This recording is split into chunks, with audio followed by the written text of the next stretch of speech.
This isn't Mjolnir.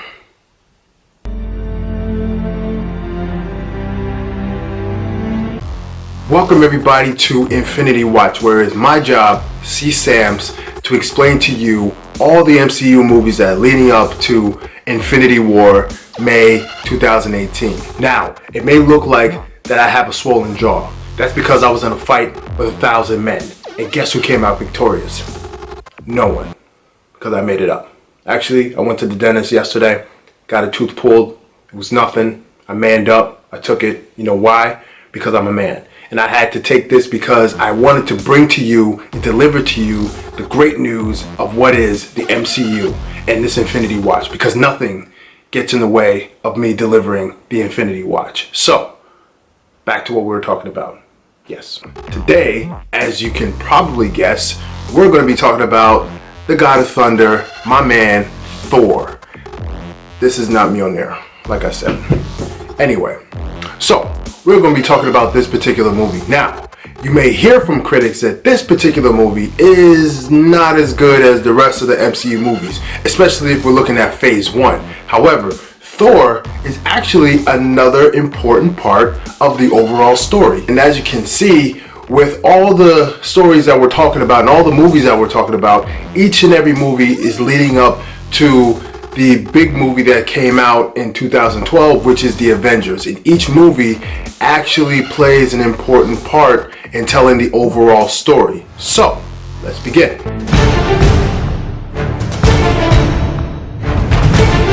So, we're going to take a look at what's going on Earth before we talk about what goes on in Asgard. That is where Thor is from, Asgard, the realm of Eternals. Anyway, we take a look at Jane Foster. We first meet Jane Foster as she's doing this research and as she's looking at all this scientific stuff to try to triangulate where and what is causing these anomalies that are happening all across the world. Now we take our first look and we get our first look at the Asgardians versus the Frost Giants back in Norway.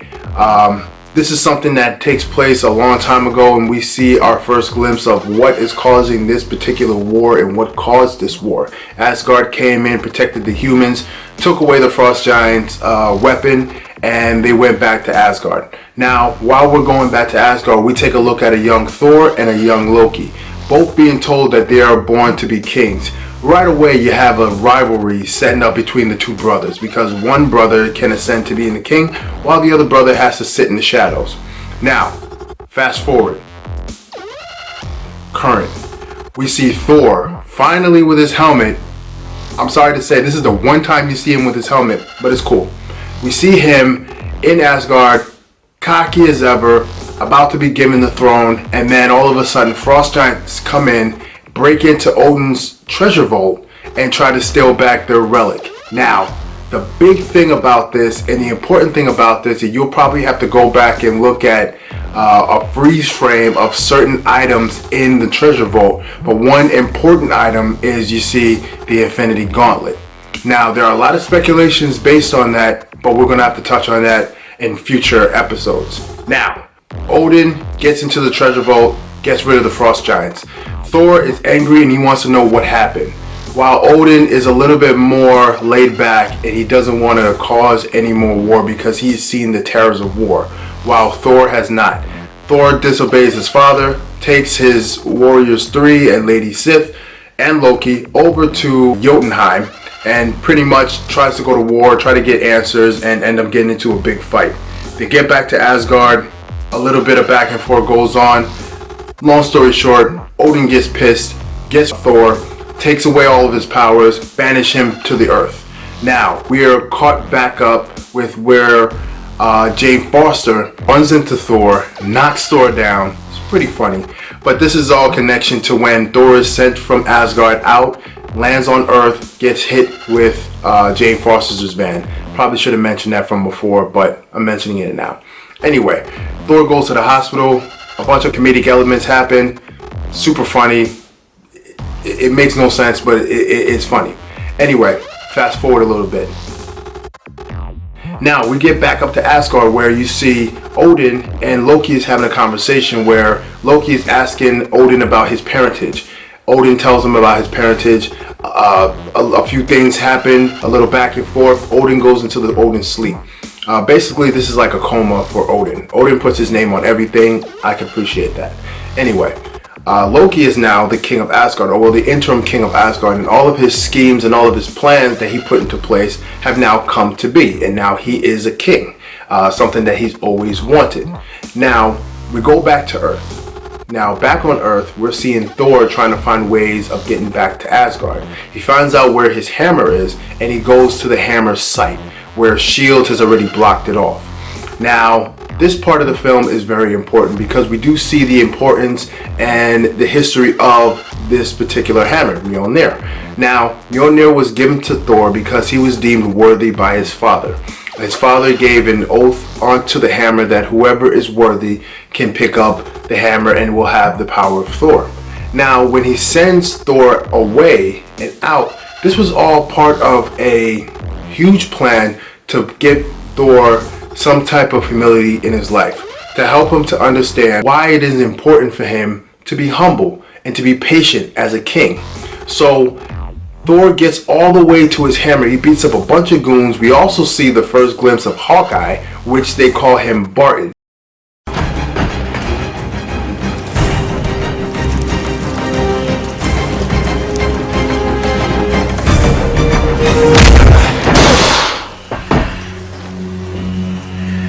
You're big. Fought bigger. And for those who didn't know the first time, we had to do a little research to find out who Barton was in the comics, but this was awesome. Anyway, we're seeing Thor get to his hammer. He puts his hands on the hammer, cocky.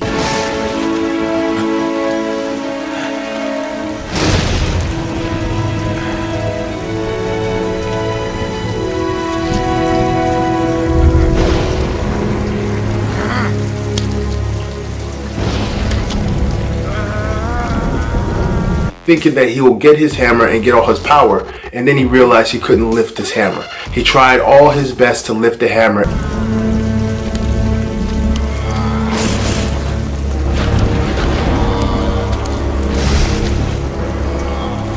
And that is something that is very, very special and very, very important to watch.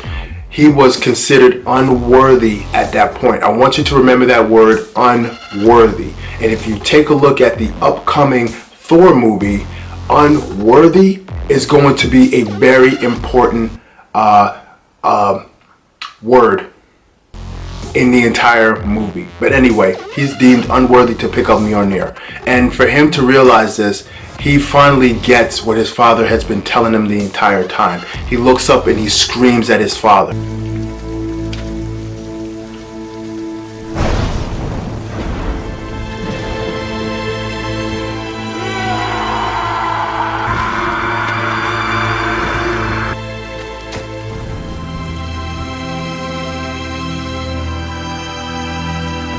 Because he is upset, because he is unable to pick up this hammer. He is unable to wield the power that he has wielded for so many centuries and so many years. He can no longer do it. And now he finally gets to the point where he no longer has his power. He no longer knows his identity. He has no reason to fight. They take him up and they put him away. Now, Loki makes his way down to make sure that Thor has no desire or passion to come back to Asgard. So he ends up coming in and telling him, hey, listen, Dad's dead, your fault, you stay here. Thor is already broken in spirit, so he goes ahead and he allows that to happen. He allows himself to stay on Earth. Now, Loki tries to pick up the hammer himself, but he realizes he's no longer worthy either. He was never worthy of picking up the hammer. So he tends to leave on and say, hey, you know what? Maybe Thor will stay on Earth and I can be king of Asgard. I'm just going to keep my mouth shut. So he leaves. Eric Selvig comes through and helps out Thor.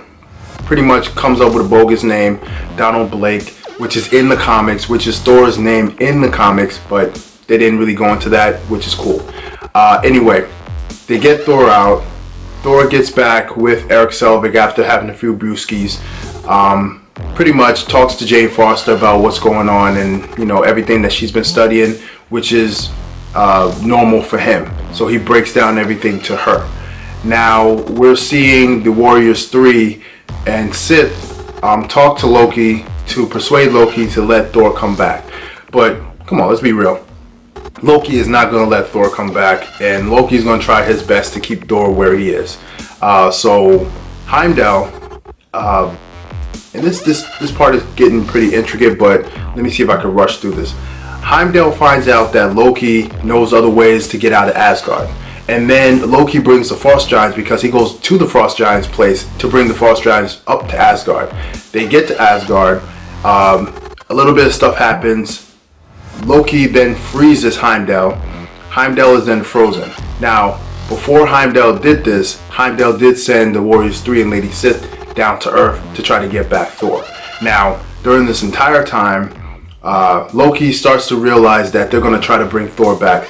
Loki sends a destroyer down to Earth to kill them all. Now, this destroyer is there. He starts destroying stuff.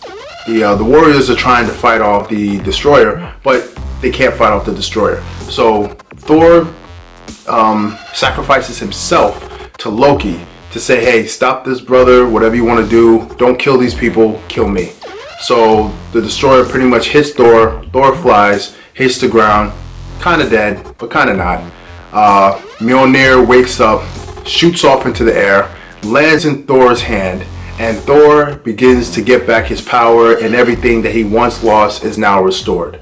Now, while they're waiting for Heimdall to get back up to Asgard, Heimdall breaks free from the ice, kills the Frost Giants, brings them back up to Asgard. They get to Asgard. Thor confronts his brother in front of his mother. They begin to fight. Now, Loki's additional scheme was to bring Laufey. Laufey is the king of the Frost Giants, to bring him up to Asgard. Laufey is Loki's father. Loki ends up killing his father in front of Odin in order to be deemed as worthy, but Odin already knows everything that Loki was trying to do. So at the end of it, this fight is ensuing on the Rainbow Bridge, and Thor makes the conscious decision and a selfless decision to destroy the bridge in order to destroy the Bifrost from destroying Jotunheim. So he destroys the bridge. His father comes in just in time, saves the both of them. Loki cannot deal with the fact that everything that he tried to do would never win him the affection of his father, of his adopted father. So he lets go and he falls into the abyss. So now Loki is gone. Everything in Asgard is being restored. The earth is saved. Everybody's saved. Thor is now stuck in Asgard because he can no longer get back to Earth because the Bifrost is destroyed. So he pretty much is up there chilling, and that's about it. So let's say some key elements. Now, Thor is very important because now we're starting to get into the cosmic universe. We're starting to get into all the cosmic stuff. We're starting to get into the reason why the Avengers are all coming together, which is part of the overall story. The fact that we are getting closer to revealing our very first Infinity Stone. Now, at the end of Thor, we then see Dr. Selvig walking with Nick Fury, and they get to what is called the Tesseract.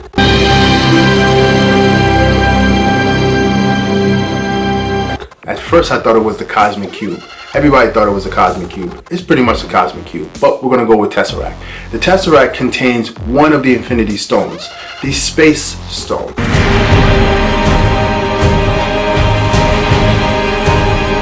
Now, the Space Stone allows the wielder to manipulate space, to travel throughout space at great distances instantly. So the Tesseract is on Earth. Now we're seeing this for the very first time, and as Eric Selvig looks at the Tesseract,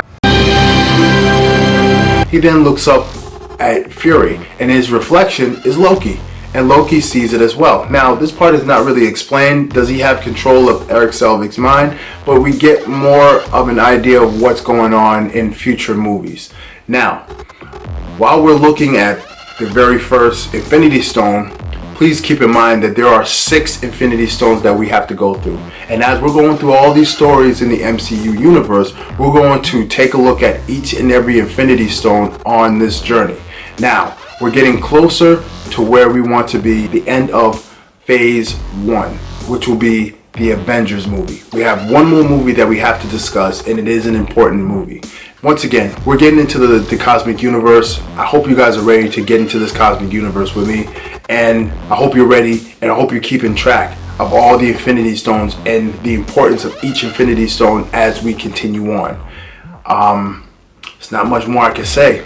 Thor was a really good movie. If you look at all the breakdown of it, we get a better understanding of who Thor is. Thor began as an arrogant, pig-headed, pompous punk with a bunch of power, and he got humbled by his father. And at the same time, Loki, he wanted the glory, he wanted all the power, and he couldn't wield it, he couldn't control it, and because of that, he became who he is. We see more of this in future films. We see more of this in other films, and I cannot wait to discuss those films with you. Once again, my name is Corey Sams. This is Infinity Watch. I hope you guys enjoyed it. I hope you guys learned something. And please take the time to take a look at this movie. This movie came out in 2011, so it's been out. You can find it almost everywhere. Please take the time, check it out, and let me get my Mjolnir.